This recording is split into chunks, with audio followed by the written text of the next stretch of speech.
There's a monster under my bed.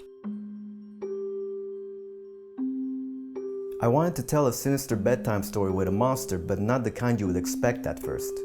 To tell the story right, I needed to create the right kind of atmosphere. It needed to feel heavy, somber, claustrophobic, and uncomfortable. I used my room. I had it painted in dark teal. It absorbs a lot of light. I left the bottom unfinished. I added dark furniture. I wanted a bed with bars to make the girl look imprisoned. The room had to look like a child's room, but you should also get this nagging feeling that it shouldn't be. I thought of props that the little girl would have in her very limited world. Old worn-out books, dirty stuffed animals that her mother would sew shut, odd drawings. I used black pastels and imitated the drawings of mistreated children. Hidden items all around her room. For the monster, I wanted it to have dark fur, claws, and big teeth. I made the claws with plastic, aluminum, clay, tape, and painted it black. I grabbed a thread, undid the fabric to make it look like fur. For the face, I used liquid latex, clay for the teeth, and painted the rest white and black.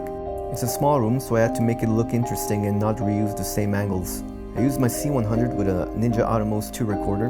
The lenses I used are old Nikon glass. I used a wide-angle lens to get as much information in one shot, a 50 and an 85mm lens for details and reaction shots. I used one LED light, one RE light, and incandescent bulbs from the room. I did 4 lighting setups. Nighttime light, just enough details are shown in the dark.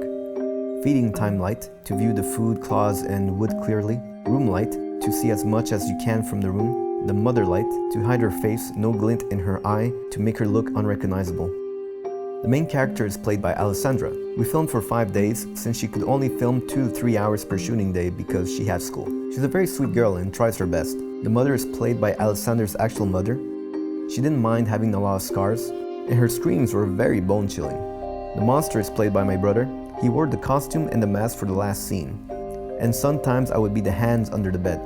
Once we shot everything, I had Alessandra do the voiceover for the short, in a small whispery voice, like she's telling a secret.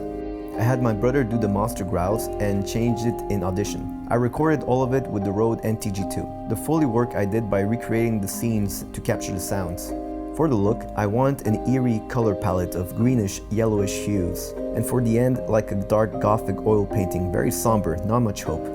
I wanted to tell 2 stories with the short, the one that she's telling us and the one that we're seeing. The little girl is telling us she's afraid of the monster under her bed, but her surroundings show that there's another monster lurking around in the background. Monsters don't hide inside dark corners. We need to be fed.